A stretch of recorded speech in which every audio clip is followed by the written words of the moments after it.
Well, this is May the 16th, and I have something kind of interesting today to go into. It has to do with a book published by a Lieutenant Colonel Matthew Lohmeier, who was was in the Space Command, had a job in terms of tracking inbounds and stuff like that, and he apparently fell into disfavor with his commanders about what he said in this book, which is titled "The Irresistible Revolution: Marxism Goal of Conquest and the Unmaking of the American Military." Rather provocative comment there. So, at any rate, if you like these videos, remember to subscribe, hit the bell, give me a like, and any comments would be appreciated. So, at any rate, his commanding officer, Lieutenant General Whiting, apparently has relieved him for having lost confidence in his ability to command. And so I guess he's kind of put on a non-job for the moment, pending a review of what happens to his career. The book itself is available on Amazon, and at least in terms of the Amazon, direct purchases, is sold out. I think there's some used copies that might be available through other suppliers there, and it may be available on other sites too. I think Barnes and Noble, I've heard.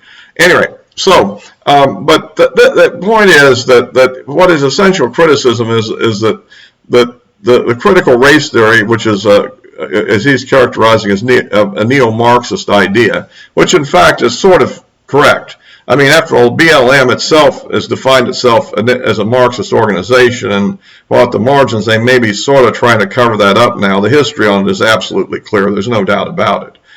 And critical race theory, at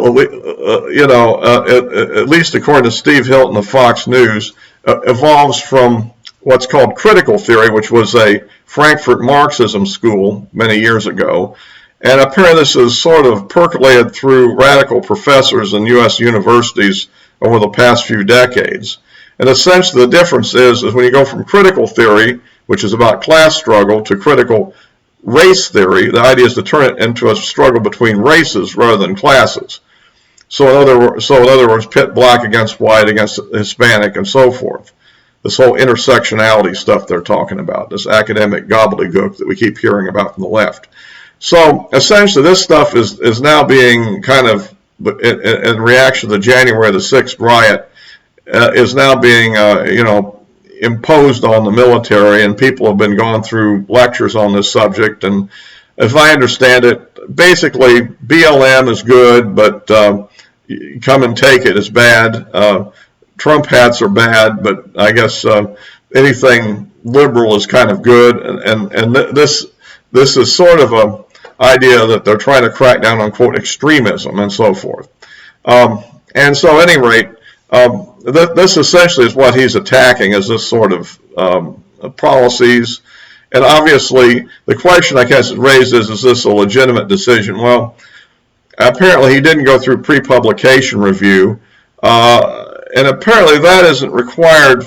Well, if it involves classified material or things that are directly related to military operations, it clearly has to, or else you're going to be in trouble. If it's about things like gardening or cookbook or what to do on vacation and things like that, it doesn't have to. This thing probably fits into what I would call a gray area, because it's political policy type stuff. And I think there was also a question of, is this partisan or not? Basically, here's what I'm thinking about that is, in any major command organization, whether it be a corporation or the military, I mean, there's rules and then there are rules. So I think in this case, if he didn't break an explicit rule, he probably broke the unwritten rule, which is, don't go against your command structure opinion. And so I think that this is, I don't think this bodes well for him, his ongoing military career. Let's put it that way.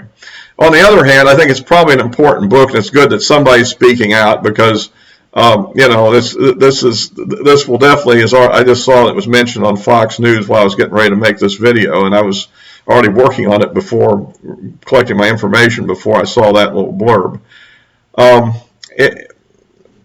But I think it raises a major question here: is the degree to which the Biden administration is trying to purge the military of people that aren't basically liberal Democrats, at least in the command structure. I think they'll be probably pretty happy for the most part if the enlisted personnel just keep their mouths shut and don't display any symbology indicating of disagreement or dissonance. But among the higher command structure, particularly once you get to the field grade and general officers, they may be trying to purge it of conservative viewpoints and load it up with liberals just like the rest of the bureaucracies are. And remember that during the last year of the Trump administration, there was all these rumblings that the military might refuse to obey Trump if he gave an order of some type or another, or that sort of idea was always milling about. So that means that, of course, there's been no discussion of disobeying any Biden orders, we've noticed. You haven't heard of people along those lines, have we? So you can see what's kind of going on here, and I think he's also arguing that this is going to create racial strife within the military, which is not a good thing. I mean, the military has done a pretty good job, I think, of handling these issues on a merit-based system. And if you interject too much of this into this, this could really break down unit morale. I mean, if the squad commander tells an African American soldier to make a certain move under a high stress combat situation, and he says, well, why are you doing it to me? Is it because I'm black? I mean, that isn't exactly going to be conducive to operational effectiveness, is it? So I think this kind of illustrates the issues he's going to raise. I probably will get this book, actually, when it becomes more available. Unfortunately, it's not available on Kindle either. So, it's an interesting work. I think we'll hear more about it.